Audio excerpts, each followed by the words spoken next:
Hello everyone, I welcome you back to my channel. So जैसा कि हमने पिछले 3 वीडियो में देखा, हम लोग basically BlackBuck limited company के बारे में बात कर रहे हैं। सो पहले वीडियो में हम लोग ने बिजनेस मॉडल समझने की कोशिश करी।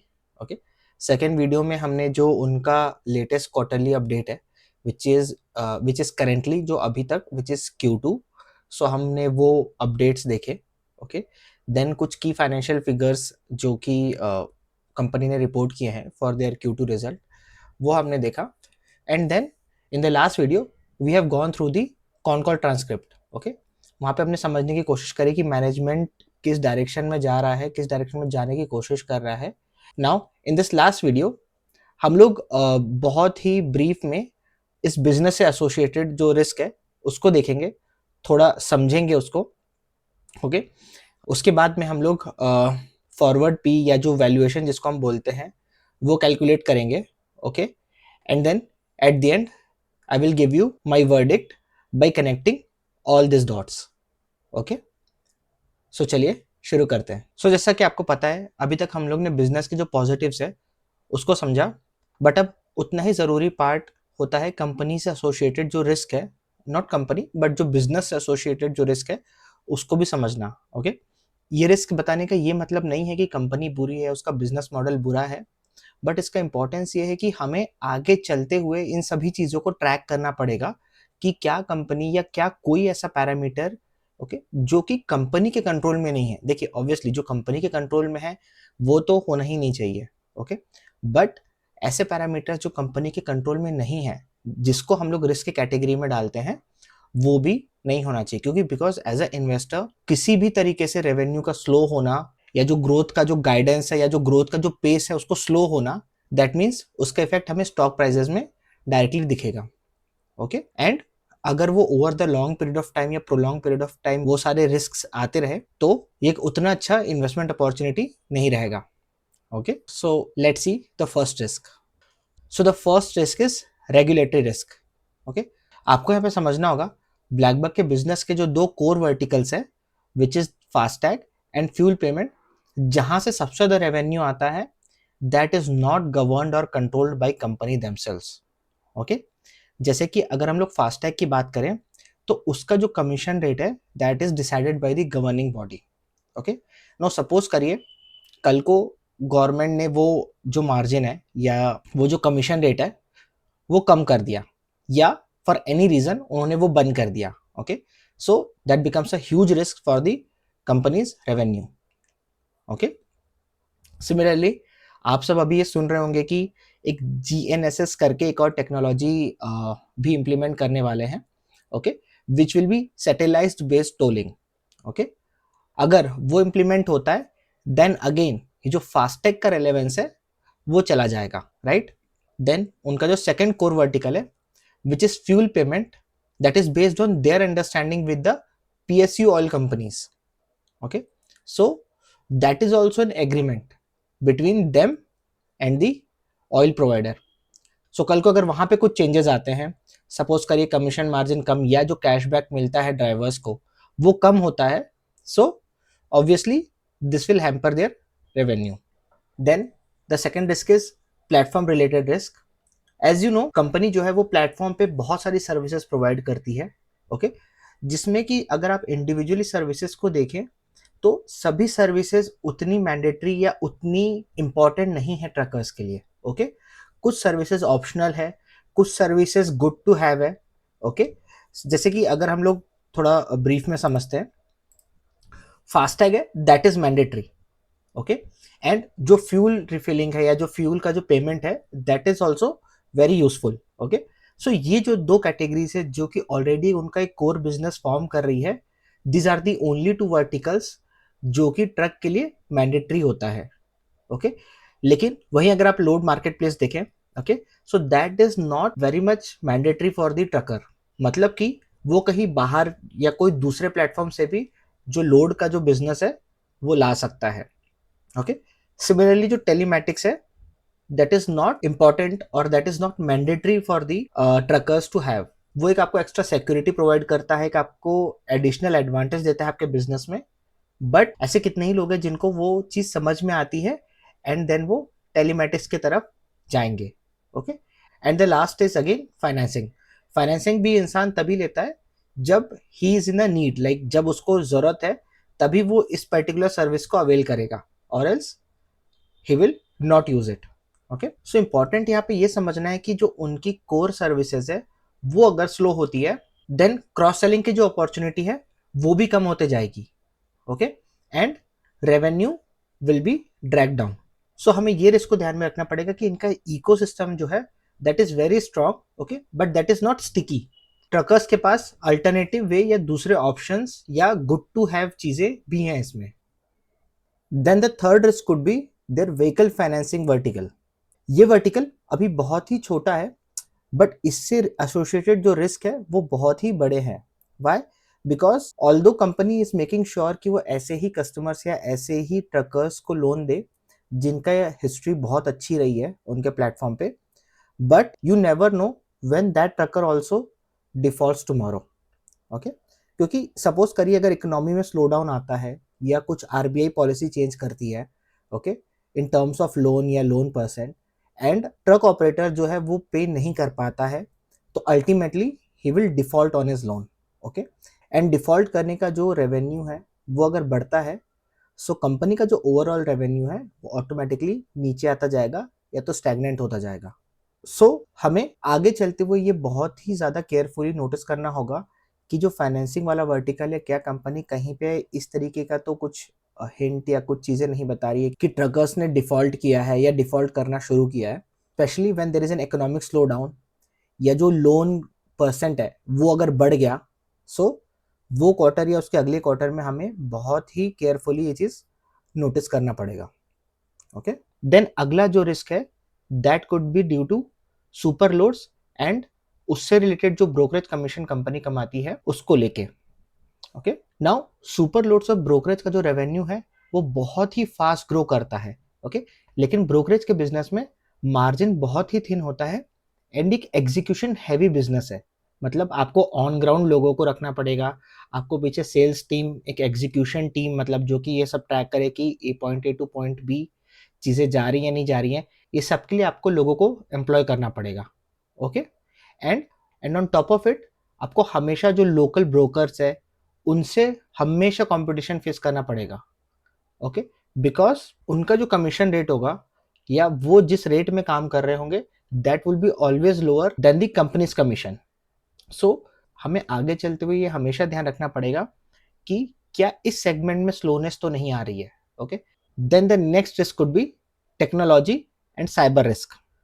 कंपनी का एक भी टेक फेलियर या कोई भी एक साइबर अटैक कंपनी के जो पूरे ऑपरेशंस है उसको स्टॉप कर सकता है. Because as we know companies entire operation is on the platform. So अगर किसी भी तरीके का टेक्नोलॉजी रिस्क आता है, ओके, सपोज करिए कल को अगर पेमेंट स्टॉप हो गया, ओके, कहीं पे वो फास्टैग जहाँ पे जो पे हो रहा है वहाँ पे कुछ प्रॉब्लम आ गई, ओके, या कोई अकाउंट फ्रीज हो गया या कोई रेगुलेटरी ट्रबल आ गया, ओके, सो ये सब चीज के कारण अगर थोड़ा भी इशू आया, so it will be a huge distrust for the truckers. Okay. क्योंकि क्या होता है कम्युनिटी बहुत भरोसा करके या बहुत इवेल्युएट करके इस प्लेटफॉर्म पर आते हैं. ओके. एंड अगर ऐसे कोई भी चीज़ों से उनका अगर भरोसा टूटता है, सो उनको वापस लाना, उनको वापस ऑनबोर्ड करना बहुत मुश्किल हो जाता है. ओके. एंड एक जो वर्ड ऑफ माउथ से आपकी जो नेगेटिविटी भी होती है उससे जो नए ट्रकर्स है वो भी ऑनबोर्ड करने के लिए बहुत प्रॉब्लम आती है. Okay. Then the last and the sixth risk would be competition risk. Okay. Company का कोई भी वर्टिकल या कोई भी सेगमेंट ऐसा नहीं है जिसमें कंपनी की मोनोपोली हो. Okay. By that what I mean कि अगर हम लोग फास्टैग देखते हैं, सो ट्रकर्स हमेशा जाके बैंक से डायरेक्ट एक फास्टैग ले सकते हैं. ओके. फ्यूल्स में ज़रूरी नहीं है कि वो लोग फ्यूल कार्ड यूज़ करें. ओके. देन लोड्स में एज वी नो जो लोकल ब्रोकर्स होते हैं that can provide the load और they can provide them the business at very low brokerage charges. Okay. And also ये जो लोड्स वाला business है वो एक प्लेटफॉर्म है, सिंपल एक प्लेटफॉर्म है. It just like OLX. Okay. तो वैसा प्लेटफॉर्म कोई एक छोटा स्टार्टअप भी डेवलप कर सकता है. ओके. अगेन जो GPS है हम लोग अपने कार्स में भी लगाते हैं, हम लोग अपने दूसरे व्हीकल्स में भी लगाते हैं. It is not mandatory for the truckers to go to BlackBuck and have it. Also financing का भी जो ऑप्शन है वो भी हमें कहीं और से मिलता है। सो हमें ये चीज़ हमेशा देखना पड़ेगा कि क्या कंपनी किसी भी वर्टिकल को लूज तो नहीं कर रही है अपने कंपटीशन से। Okay, by that what I mean कि अगर कोई भी वर्टिकल का ग्रोथ अगर स्टैग्नेंट हो गया, उसका सीधा मतलब ये है कि either they are going to their competition, या कोई दूसरा तरीके से वो लोग उस पर्टिकुलर चीज को फुलफिल कर रहे हैं। So going forward we have to always take care of this. Then जैसा कि आपको याद होगा, अपने सेकेंड वीडियो पे मैंने आपको एक क्वार्टरली अपडेट का एक पीडीएफ बताया था। So in that also company has listed down some key risks, okay, जिसमें उन्होंने ये बताया है कि किस तरीके का रिस्क आ सकता है and what are their approaches to mitigate that risk. Okay, this is also very interesting. I don't want to get into this क्योंकि लाइक काफ़ी सारी चीज़ें इसमें उन्होंने बताई है, काफ़ी अच्छे से एक्सप्लेन भी किया है, कुछ चीज़ें कन्विंसिंग है, कहीं पे ऐसा भी लगता है कि they don't have a very concrete plan for that. Okay, so I would request you all to go and check it. Okay, जिससे कि आपको जो पॉइंट जो मैंने बोले हैं उसके भी कुछ आंसर्स इसमें आपको मिल जाएंगे। Okay, so with this let's move on to the valuation part. Okay, so to calculate the forward P, मैंने यहाँ राइट हैंड साइड पे जो भी नेसेसरी नंबर्स हैं उनका एक स्क्रीनशॉट लेके रखा है। ओके, एंड जैसा कि आपको पता होगा मैनेजमेंट ने किसी भी तरीके का गाइडेंस नहीं दिया है, ना ग्रोथ गाइडेंस, ना रेवेन्यू गाइडेंस, ना ही क्वार्टर ऑन क्वार्टर वो किस रेट से ग्रो करेंगे, ऐसा कुछ भी गाइडेंस उन्होंने नहीं दिया है। सो जो हम फॉरवर्ड पी कैलकुलेट करेंगे वो हमें एक अजम्पशन पे कैलकुलेट करना पड़ेगा। ओके, सो मैं यहाँ पे क्या एज्यूम कर रहा हूँ कि जो आने वाले जो दो नेक्स्ट क्वार्टर है, ओके, उन दोनों भी क्वार्टर्स में company will grow at a rate of 40%। ऐसा मैं क्यों बोल रहा हूँ, because if you see last two quarters में company grow at like around 50%। Okay, and उसके पहले दो क्वार्टर्स में लाइक अभी वाला जो क्वार्टर आएगा which will be year on year for this December 24, उसमें अराउंड 41% से कंपनी ने ग्रो किया था।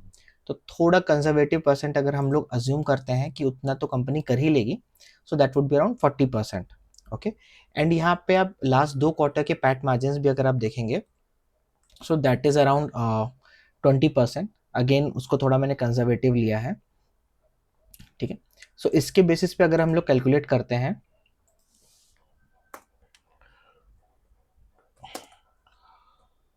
सो अगर मैं H1 का रेवेन्यू देखता हूँ, सो that is around 294। Okay, and वहीं अगर मैं H2 का रेवेन्यू जो मैंने अज्यूम किया for year on year growth for March and December quarter will come around 330। Okay, so उस बेसिस पे कंपनी FY26 में कितना रेवेन्यू करेगी, that will be 294 plus 330,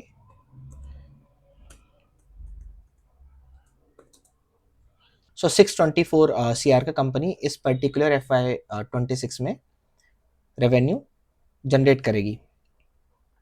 okay, so now हमने जो पैट मार्जिन अज्यूम किए हैं उससे अगर हम लोग पैट कैलकुलेट करते हैं तो 624 into around what we said 20%। Okay, so it comes around to be 124 CR। Okay, so पूरे FY26 में, ओके, जब FY26 एंड होगा एट दैट टाइम ये जो ग्रोथ हमने अज्यूम करी है उसके हिसाब से अगर सब कुछ चीज़ें सही रहती है, so it would be somewhere around 124 CR। Now to calculate the forward P, okay, we need the market cap. So you see the market cap of company is around 10,000 today. So 10,000 divided by 124 equal to 80.6, okay, and growth rate of around 40%। okay, now you see यहाँ पे okay, so first thing, now based on these two parameters you have to decide कि क्या आपको company, ये जो आपका valuation है, okay, उसमें आपको ये चीप लग रही है या आपको ओवर वैल्यूड लग रही है, ओके।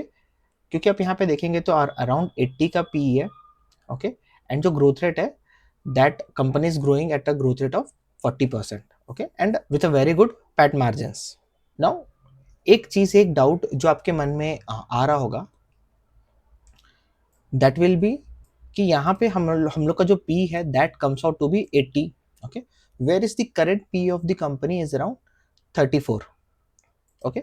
सो यही सब चीज़ें होती है जो हमें काफ़ी ध्यान देनी होती है, क्योंकि क्या होता है, एक नॉर्मल इन्वेस्टर आएगा एंड कंपनी का पी देखेगा 34, ओके, एंड देखेगा 50% से कंपनी ग्रो कर रही है, सो उसको ये बहुत ही लुक्रेटिव डील लगेगी या बहुत ही अट्रैक्टिव लगेगा ये, कि इतनी कम पी है कंपनी का एंड उसका ग्रोथ रेट इतना हाई है, ओके। लेकिन आप यहाँ पे एक चीज़ ध्यान से देखेंगे तो ये जो पी है वो कैसे कैलकुलेट होता है उसके बारे में आपको समझना पड़ेगा, ओके।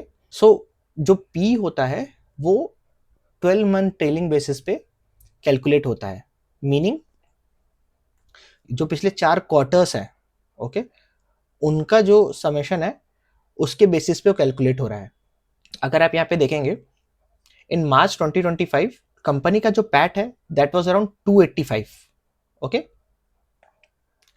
अब ऐसा क्यों हुआ? क्योंकि आप यहाँ पे देखेंगे जो ये जो टैक्सेस है, okay, they got some kind of rebate in that, okay, जिसके कारण जो वो उनका जो पैट है वो बहुत ही हाई दिख रहा है, ओके, अनयूजुअली हाई है, ओके। क्योंकि अगर आप नॉर्मली देखेंगे तो it was like -48 and then around यहाँ पे अगर हम लोग जीरो का पकड़ते हैं then it is 33 and 29, so means उस रेंज का पैट अभी कंपनी कर रही है। लेकिन यहाँ पे 285 अचानक से इसलिए दिखा क्योंकि यहाँ पे उनको टैक्स रिबेट मिला, ओके। बट आपको ये समझना इंपॉर्टेंट है कि ये सिर्फ वन ऑफ है, ये एक ही बार हुआ है, ये इस साल रिपीट नहीं होगा, okay. First thing that, and second thing, ये कंपनी ने अपने कैश या अपने ऑपरेशन से जनरेट नहीं किया है, ये कंपनी को एक काइंड ऑफ रिबेट मिली, उसके कारण वहां पे जो पैट है वो बहुत हाई दिख रहा है, राइट। सो अगर आप ये 4 मंथ को लेके या ये 4 जो ट्रेलिंग क्वार्टर्स हैं उनको अगर उनका जो पैट है उसको लेके अगर आप कैलकुलेट करेंगे, सो ऑफ कोर्स आपका पी जो है वो 34 के अराउंड आएगा, ओके। बट जो रियलिस्टिक पैट है या जो रियलिस्टिक हमें जो पिक्चर है वो कहाँ से पता चलती है, जब हम लोग एक फॉरवर्ड कैलकुलेशन करते हैं, या आप इसका भी पैट मार्जिन जो है वो अराउंड यही कंसिडर करिए 20 around, and then if you calculate then again you will get the current P जो कि सही है। So yes, now with this let's move on to my final verdict. देखिए, to start with I would say that I like the business model, okay. I like the fact that ये एक platform business है, okay, and इसको grow करने का या इसको scale करने का बहुत स्कोप है, ओके। जैसा कि सभी रीजंस हमने जो स्टार्टिंग में देखे थे कि this business is supporting an industry which is the backbone of our country, okay. So potential बहुत है इस कंपनी में, ओके। अब मैं अपने प्रेडिक्शन में कोई बाय या सेल वर्डिक्ट नहीं देने वाला, ओके। मेरा वर्डिक्ट यहाँ पे यही होगा कि हमें कंटिन्यूसली कंपनी का जो क्वार्टर एंड क्वार्टर रिजल्ट है उसको मॉनिटर करना होगा, उनकी कमेंट्री एंड उनके जो रिजल्ट्स है उनको देखना होगा, ओके, टू नो दैट कि जो कंपनी बोल रही है क्या उसको अच्छे तरीके से एग्जीक्यूट कर सकती है या नहीं। इफ ब्लैकबक का प्लेटफॉर्म अडॉप्शन कंटिन्यू करता है, मतलब कि जो कस्टमर्स आ चुके हैं वो एक दो बार यूज करके छोड़ नहीं दे रहे हैं, जो उन्होंने एक एक एवरेज टाइम बताया पर ट्रकर का एवरीडे का वो बढ़ता जा रहा है, ओके। एंड अगर मोनेटाइजेशन डेप्थ भी बढ़ते जा रही है, इसका मतलब कि जो अभी करंट सेट्स ऑफ यूजर हैं वो दूसरे और भी प्रोडक्ट्स ले रहे हैं, ओके। विद दिस जो नए यूजर्स आने वाले हैं वो भी अच्छे रेट से ऐड होते जा रहे हैं, and with all this company का जो कॉस्ट है, okay, that remains very stable या बहुत कम रेट से ग्रो कर रहा है। जैसे कि हमने जो बात करी थी प्लेटफॉर्म बिजनेस का जो मैजिक है वो यहाँ पे कंपनी दिखा पा रही है, देन ये जो रेवेन्यू ग्रोथ है वो सस्टेन रहेगा, and with operating leverage kicking in जो प्रॉफिट्स है वो धीरे धीरे काफी अच्छे रेट से बढ़ता जाएगा।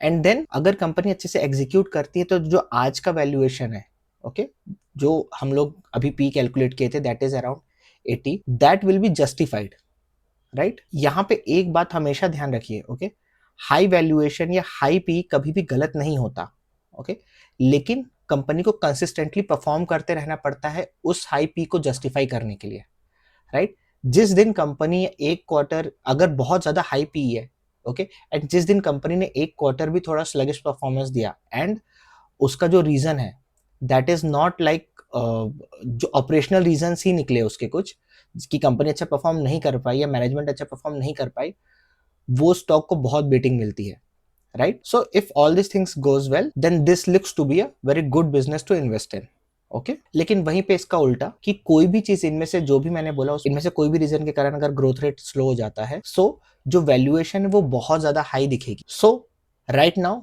What I would say is, अगर आपको इस कंपनी में इन्वेस्ट करना चाहिए या नहीं, so I would say wait for 1 or 2 more quarters, okay, and then try to जज कि कंपनी क्या सही में ये जो अभी पिछले 2 क्वार्टर्स में वो प्रॉफिटेबल हुए, ओके, एंड प्रॉफिट होने के बाद में क्या वो मार्जिन्स, क्या वो उस रेट से ग्रो कर पा रहे हैं उनका पैट या नहीं।